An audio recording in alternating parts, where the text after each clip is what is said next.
I'm Crystal. I love coffee, connecting, and helping businesses to grow. In this video, I want to talk about the idea of making a business that has repeat results.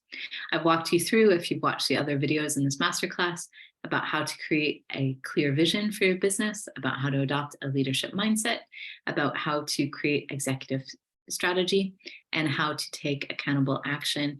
In this video, we're talking about the idea of a sustainable business and one that has repeat results.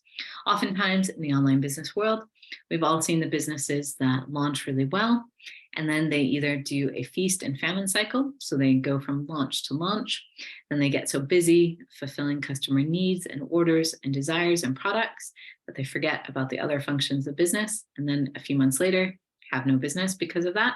Or alternatively, businesses that grow really fast and then are unable to sustain the growth in the long term. So as a busy business owner, whether you are at the startup or the scale-up phase, you need to take a very hard look at this critical juncture in your business. You've done the work, you have a product, you have a service, something that does really well. You have case studies, you have a team around you, you're excited, you're ready to go. But where are you going? Again, it's really critical to create a business that is sustainable for you. In the online-based business world, there's so much fake news, so much fakery out there, talking about, everyone has to hit that magic bullet of X number of revenue each month or X number of millions in, 5 to 10 years. You need to think about what is sustainable for you, your family, your team, and for the business. Some businesses can be very successful at just a few $1,000s a month. Other businesses can be successful at $20,000 or $30,000 a month. It depends, again, on the metrics of success for you, for your business, and for your greater ecosystem of your life as a business owner. Also, you need to make sure that growth is sustainable in 3 other key ways.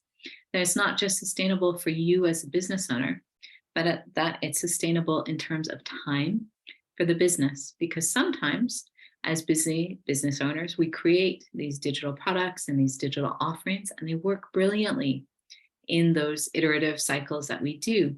But because we're still in that creative phase and that energy that comes from innovating and creating something new, we forget the amount of time that it takes to sell or to deliver the system or the offer or the product that we've made.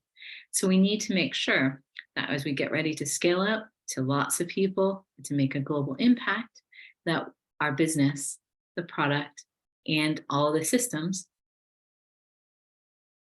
are sustainable in terms of time. The second area that we need to take a look at for sustainability is the cost, not just the cost of the technology, the cost of the time, and the cost of the labor involved, but the revenue cost for the product and the service.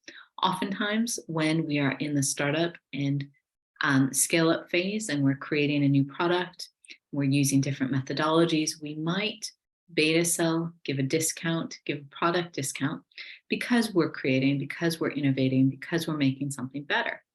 But you need to, at this point in time, it's mission critical to reevaluate the cost of the services or the digital products in your business to make sure that it's high enough, but not too high, that makes sure that it aligns to your target market and that it matters. Cost matters a lot for your revenue projections and for your future business growth. The third area where you need to make sure that it is really sustainable is in the area of people. At this point in time, your core team might be feeling a little bit tired. You as a busy business owner, you're probably still in love with the business, still excited about it, still passionate about it, hopefully.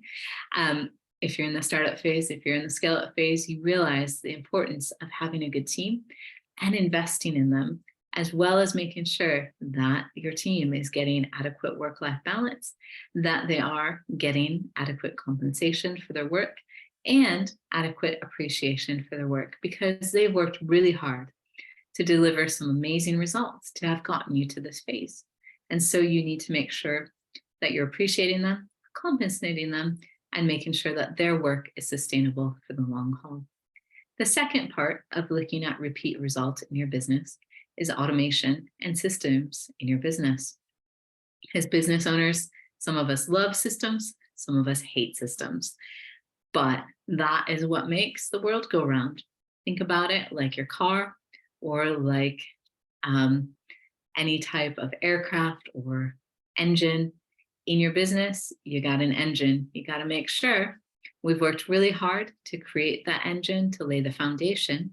And then we need to make sure that we have the right systems and the right automations in place to make it seamless, to keep it running for years to come. Now, these systems fall into three key areas: time, team, and technology.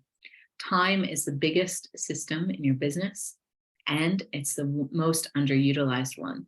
Making sure that all of your team members and all of your customers are aligned to the right processes for time, and that they're doing the right things at the right time in the right order is mission critical, as well as proper project management, SOP management.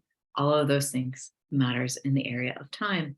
Number two, technology, putting in the right automations, making sure that your tech plan is updated as you're scaling, and that your automations are working. And even if you're outsourcing the technology piece of your business, that you as a business owner or the manager of the business has an understanding, at least conceptually, of the technology pieces in the business. I've seen too many businesses struggle with this when their tech team, outsourced tech consultant, outsourced design agency, outsourced tech agency, suddenly goes under, they change delivery partners, and then everything falls apart.